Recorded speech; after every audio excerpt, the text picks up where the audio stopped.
అంతరిక్ష రంగంలో అప్రతిహత విజయాలతో దూసుకుపోతున్న ఇస్రో మరో మైలురాయిని అధిగమించింది. దశాబ్దాలుగా ఊరిస్తూ వచ్చిన కళ జిఎస్ఎల్వి మార్క్ 3D1 రూపంలో సాకారమైంది. 3 టన్నులకు పైగా బరువున్న GSAT-19 ఉపగ్రహాన్ని నిర్దేశిత కక్షలోకి ప్రవేశపెట్టి మైలురాయి విజయం నమోదు చేసుకుంది. అత్యధిక బరువున్న పేలోడ్లను కక్షలోకి ప్రవేశపెట్టే ఎలైట్ క్లబ్లో స్థానం సంపాదించుకుని Russia, America, China, Japan, Europe సరసన చేరింది భారత్. ఇకపై భారీ ఉపగ్రహాలు పంపేందుకు విదేశాలపై ఆధారపడనక్కర్లేదు. విదేశాల ఉపగ్రహాల్ని మనమే తక్కువ ఖర్చుతో కక్షలోకి పంపి అంతరిక్ష వాణిజ్య రంగాన్ని శాసించే స్థాయికి ఎదిగే అవకాశాలున్నాయి. భవిష్యత్తులో మానవ సహిత అంతరిక్ష యాత్రలకు ఈ ప్రయోగం ఎంతగానో దోహదపడే అవకాశం ఉండడం వల్ల ఇస్రో బాధ్యత మరింత పెరగనుంది. అందుకే ఈ అద్భుత విజయంపై ప్రధాని, రాష్ట్రపతి సహా పలువురు ప్రముఖ నేతలు ఇస్రోను అభినందనల్లో ముంచెత్తారు. యావత్ భారతం ఇస్రోకు సలామంటోంది.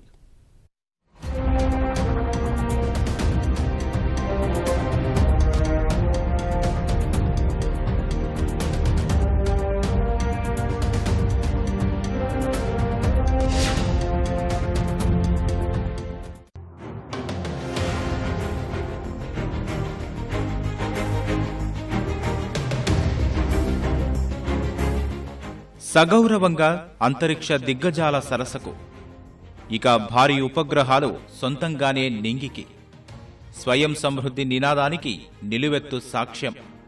మానవ సహిత అంతరిక్ష ప్రయోగాలకు మార్గం సుగమం.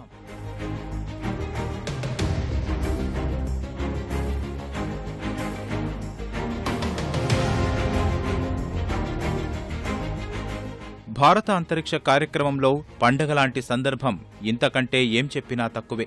ఆ ఒక్కటి లేదన్న వెలితిని పూర్తిగా తీర్చేస్తూ దిగ్గజ దేశాల సరసన భారత్ను సగౌరవంగా నిలిపిన ఈ విజయం అలాంటిది మరి. అది కూడా పూర్తి స్వదేశీ పరిజ్ఞానంతోనే. అంతా అనుకున్నట్లే జరిగింది. జిఎస్ఎల్వి మార్క్ 3 ద్వారా GSAT-19 ఉపగ్రహాన్ని నిర్దేశిత సమయానికి నిర్దేశిత కక్షలోకి పంపి మరోసారి తారాతీరాల్లో త్రివర్ణ పతాకాన్ని రెపరెపలాడించింది భారత అంతరిక్ష పరిశోధనా సంస్థ ఇస్రో.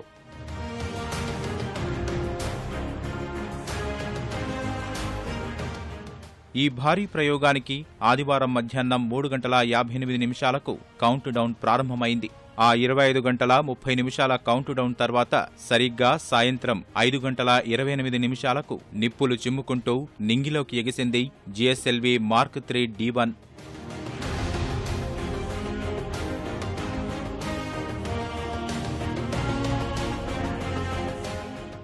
భారీ ఉపగ్రహాలను సొంతంగా ప్రయోగించే లక్ష్యంతో భారత అంతరిక్ష పరిశోధనా సంస్థ 2 దశాబ్దాల కృషితో రూపొందించిన జియో సింక్రనైజ్డ్ ఉపగ్రహ ప్రయోగ వాహక నౌక GSLV MK3 D1 సోమవారం సాయంత్రం 5:28 నింగిలోకి దూసుకెళ్లింది.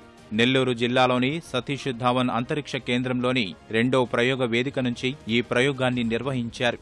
ఇప్పటి వరకు ఇస్రో ప్రయోగించిన రాకెట్లలోకెల్లా అత్యంత పెద్దది, బరువైనది అయిన ఈ GSLV 3136 కిలోల బరువు గల GSAT-19 సమాచార ఉపగ్రహాన్ని కక్షలో ప్రవేశపెట్టింది.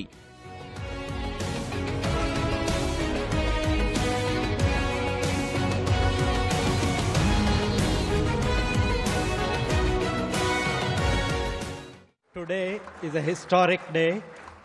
ISRO has demonstrated that GSLV Mark 3 D1 and GSAT-19 mission, we have been able to successfully put the satellite into the orbit, and I take this opportunity to congratulate the entire team which has relentlessly worked over many decades, and for this program from 2002, a great success in the maiden attempt, and now GSLV Mark 3 has successfully put GSAT-19, which is a next generation satellite with multi-beam, and we will be looking forward to the operation of this satellite. GSLV rocket బరువు మొత్తం 640 టన్నులు, ఎత్తు 43 మీటర్లు, అంటే 13 అంతస్తుల భవనం అంత ఎత్తు.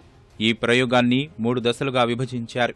మొదటి దశలో S-200 మోటార్లు 2, రెండో దశలో L-110 ద్రవసహిత ఇంజిన్, మూడో దశలో C-25 క్రయోజెనిక్ ఇంజిన్ను ఏర్పాటు చేశారు. ప్రయోగం అనంతరం 16:20 GSAT-19 ఉపగ్రహం రాకెట్ నుంచి విడిపోయింది. Enormous amount of efforts have gone in to accomplish this task. For many years, many generations, the activities related to S-200 preparation for the next mission of GSLV Mark III D1 also started, and we are planning the total integration of our next GSLV D3, next GSLV Mark III flight from the new second vehicle assembly bay, for which the preparation is going on. The project is in the final phase of realization, and which is going to be 3 times bigger than the present vehicle assembly bay. సమాచారం భూ పరిశీలనకు సంబంధించిన GSAT 19 ఉపగ్రహంలో KA band, KU band ట్రాన్స్పాండర్లు ఉన్నాయి. తద్వారా వేగవంతమైన అంతర్జాలం, సమాచార వ్యవస్థలు మరో మైలురాయిని అధిగమిస్తాయి. 4G సాంకేతికత మరింత మెరుగుపడనుంది. ఆ మార్పు ఏ స్థాయిలో ఉంటుందంటే, పాత తరానికి చెందిన 5-6 కమ్యూనికేషన్ ఉపగ్రహాలు అందించిన సేవలను ఇదొక్కటే అందిస్తుంది. ఇందులోని అధునాతన పరిజ్ఞానమే అందుకు కారణం. జీశాట్ 19 10 ఏళ్ల పాటు సేవలు అందించనుంది. We have doubled our GTO capability. As mission director of this prestigious mission, I am very proud and honored, excited like everyone in ISRO with this successful maiden flight GSLV Mark III D1 GSAT-19 mission. Experimental flight in December 2014 has given us many valuable inputs, subsequently improved the aerodynamic robustness of this vehicle. We have developed a totally indigenous cryogenic stage, C-25, and thus we have made this Make in India launch vehicle. ఈ ప్రయోగంలో ప్రధానంగా చెప్పుకోవాల్సింది rocket engine గురించే. Cryogenic పరిజ్ఞానంతో రూపొందించిన ఈ engine వల్లే తాజా ప్రయత్నం ఇంత ప్రతిష్టాత్మకంగా మారింది. 153 డిగ్రీల సెల్సియస్ కన్నా తక్కువ ఉష్ణోగ్రతలకు సంబంధించిన పరిజ్ఞానాన్ని క్రయోజెనిక్స్ గా పేర్కొంటారు. ఈ ఇంజన్ కోసం ఇంధనాన్ని అత్యంత శీతల ఉష్ణోగ్రతకు చల్లబరచి ద్రవ రూపంలోకి మార్చారు. ఇందులో ప్రధానంగా ద్రవ హైడ్రోజన్ను LH2 ఉపయోగిస్తారు. ఇది -253 డిగ్రీల సెల్సియస్ వద్ద ద్రవ రూపంలోకి మారుతుంది. మండించడానికి ఆక్సిజన్ను LOX-ను ఉపయోగించారు. -195 డిగ్రీల సెల్సియస్ వద్ద LOX-ను భద్రపరిచారు. హైడ్రోజన్, ఆక్సిజన్ను విడివిడిగా ట్యాంకుల్లో భద్రపరిచి మండించడం ద్వారా వెలువడే వేడి వాయువులు యంత్రపు నాజిల్ ద్వారా బయటకు వెళ్లి రాకెట్ను ముందుకు నెడతాయి. ఇక్కడ ప్రధాన సమస్య ఇంధనాన్ని శీతలీకరించడం. అంత చల్లదనాన్ని తట్టుకునేలా ఇంజిన్లో ప్రత్యేక లోహ మిశ్రమాలతో తయారు చేసిన గొట్టాలు, ట్యాంకులు, పంపులు తయారు చేయాలి. బయటి వాతావరణం తగలకుండా వాటికి రక్షణ కవచాలు ఏర్పాటు చేసి లోపల ఉష్ణోగ్రత అత్యంత చల్లగా ఉండేలా చూడాలి. అంత చల్లని ఇంధనాన్ని మండించడం సాధారణ విషయం కాదు. ఏమాత్రం తేడా వచ్చినా ఇంధన సరఫరా స్తంభించిపోతుంది. తీవ్రస్థాయి ఉష్ణోగ్రతల తేడాల మధ్య చివరి వరకు సమతుల్యత సాధించేలా ఏర్పాటు చేయడంలోనే ఫలితం ఆధారపడి ఉంటుంది. ఇలాంటి సమస్యల్ని ముందే ఊహించి వందల సార్లు పరీక్షలు నిర్వహించింది ఇస్రో. GSLV మార్క్ III దిగువ దశల్లో ఉపయోగించిన పరిజ్ఞానం PSLV, GSLVల విజయవంతమైన నమూనాల నుంచి తీసుకున్నదే. అయితే క్రయోజెనిక్ 3వ దశ రాకెట్లో ఉపయోగించిన పరిజ్ఞానం గతంలో మార్క్ II ఎగువ దశల్లో ఉపయోగించిన పరిజ్ఞానం కన్నా భిన్నమైనది. GSLV మార్క్ IIలో స్టేజ్డ్ కంబషన్ సైకిల్ అనే పరిజ్ఞానం ఉపయోగిస్తే, మార్క్ III-D1లో గ్యాస్ జనరేటర్ సైకిల్ సాంకేతికత ఉపయోగించారు. స్టేజ్డ్ కంబషన్ సైకిల్లో యంత్రం మొత్తాన్ని ఒకే యూనిట్గా పరీక్షించాల్సి ఉంటుంది. గ్యాస్ జనరేటర్ సైకిల్లో ఇంజిన్లోని భాగాలను విడివిడిగా పరీక్షించి ఆ తర్వాత ఒక్కటిగా కూర్చడం దీని ప్రత్యేకత.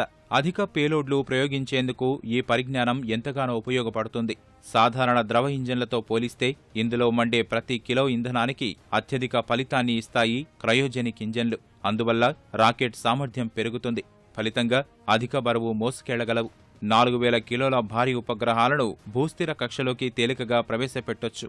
ఆ మేరకు భారీగా ఖర్చు పెట్టి విదేశీ సంస్థలపై ఆధారపడాల్సిన అవసరం తప్పుతుంది. ఈ పరిజ్ఞానం కోసమే 2 దశాబ్దాల పాటు శ్రమించింది ఇస్రో. 2001లో క్రయోజెనిక్ దశతో GSLVని తొలిసారిగా ప్రయోగించినప్పటికీ విఫలమైంది. ఆ తర్వాత 14 ఏళ్లలో 8 సార్లు ప్రయోగించారు. వాటిలో 5 రష్యా క్రయోజెనిక్ ఇంజిన్ను వాడారు. రష్యా సరఫరా చేసిన ఇంజిన్తో తొలి విజయం 2003 మేలో చోటు చేసుకుంది. దేశీయ క్రయో ఇంజిన్ 2014 జనవరిలో ఫలితమిచ్చింది. ఇది కేవలం 2.5 టన్నుల బరువున్న పేలోడ్లను మోసుకెళ్లేందుకు ఉద్దేశించింది.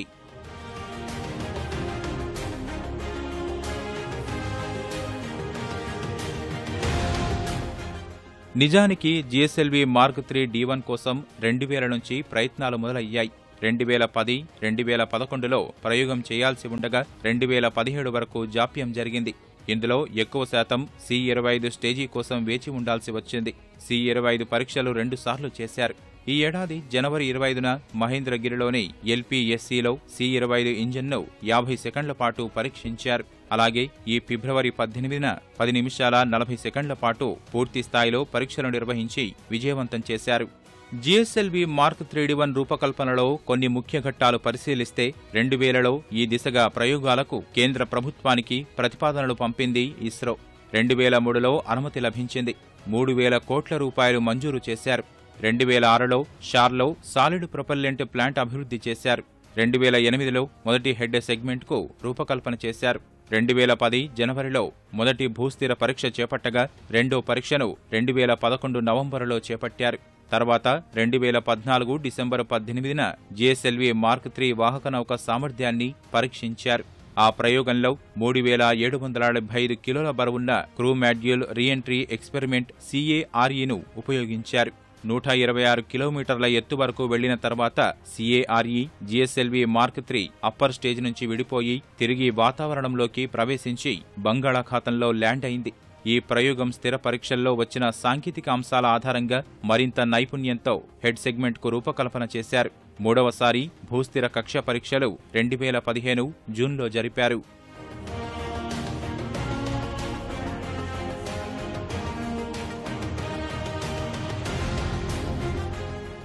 GSLV మార్క్ 3D1 కోసం షార్లో అనేక ఏర్పాట్లు చేసింది.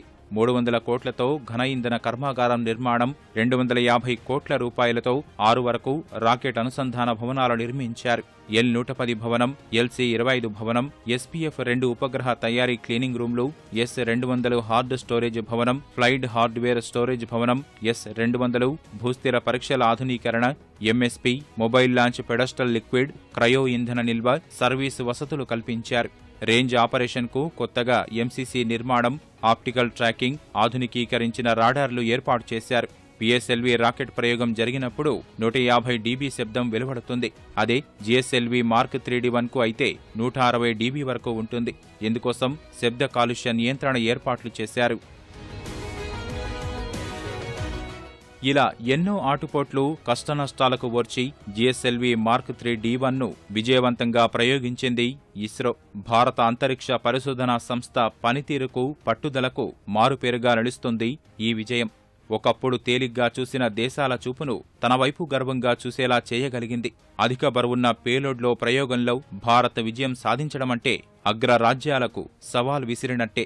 ఇప్పటికే PSLV ద్వారా అతి చౌక ధరల్లో సేవలు అందిస్తూ అంతరిక్ష వాణిజ్యంలో తనదైన ముద్ర వేసిన ఇస్రో ఇప్పుడు GSLV ద్వారా సరికొత్త సవాలును వారి ముందుంచినట్లయింది.